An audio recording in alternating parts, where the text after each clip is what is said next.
السلام عليكم ورحمة الله. ازيكم يا حبايبي؟ عاملين ايه؟ يا رب تكونوا بخير.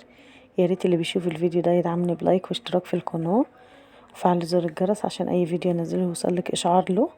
وعاوزة تشجيع بقى كده ايه من نار. النهاردة بقى ايه، حبيت انقل لكم غدانا. النهاردة عملت فراخ بانيه ورز بسمتي. تمام، يلا بينا نشوف انا عملت ايه. معايا هنا صدر فرخة انا فرزته في الفريزر عشان اعرف اقطعه. قطعته كده زي ما انتم شايفين حلقات، يعني السمك ايه 1 سنتي. تمام، هخلص بقى تقطيعه بقى كده زي ما انتم شايفين.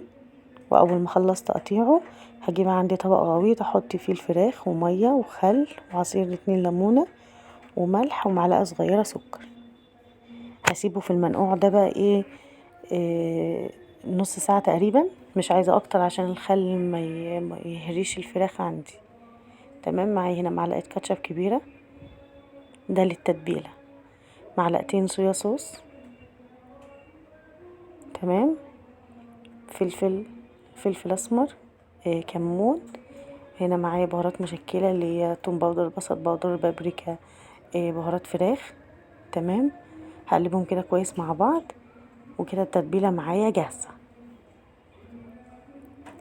تمام، انا نسيت احط الملح، هحطه دلوقتي تاني.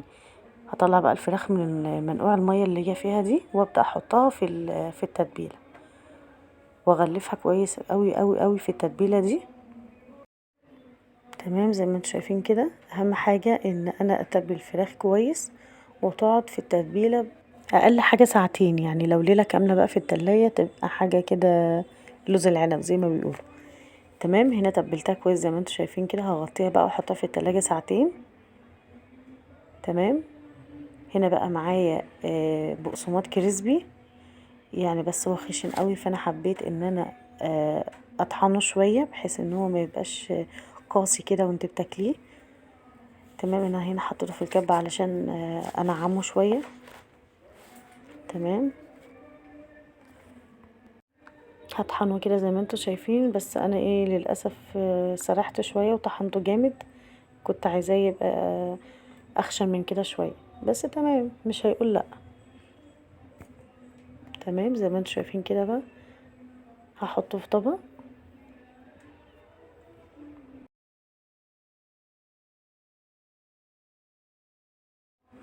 شايفين هو طبعا لو كان اخشن من كده شويه كان هيبقى احسن، بس كده تمام يعني. يلا بقى نعمل التتبيله التانية، الخطوه اللي بعد كده.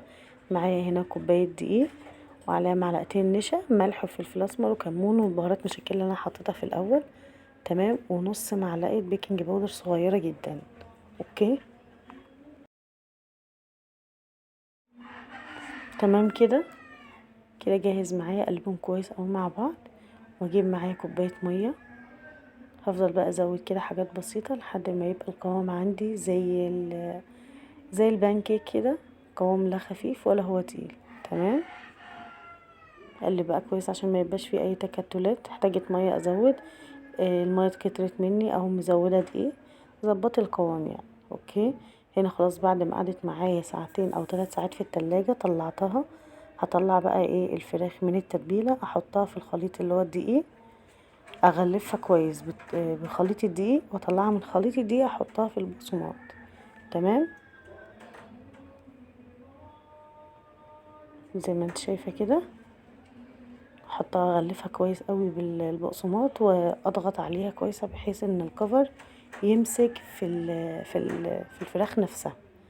شوفي، تمام، انا بضغط كويس بالمعلقه، عادي ممكن تضغطي بايدك يبقى افضل كمان. معايا بقى طبق او صينيه، الكميه اللي اغلفها بالبقسماط اطلعهم كده جنب بعض، مش فوق بعض عشان ما يلزقوش. تمام، هنا برضو زي ما انتوا شايفين بطلعها من التتبيله احطها في خليط الدقيق، اغلفها كويس وبعد كده اطلعها في البقسماط واغلفها كويس في البقسماط واضغط عليها جامد.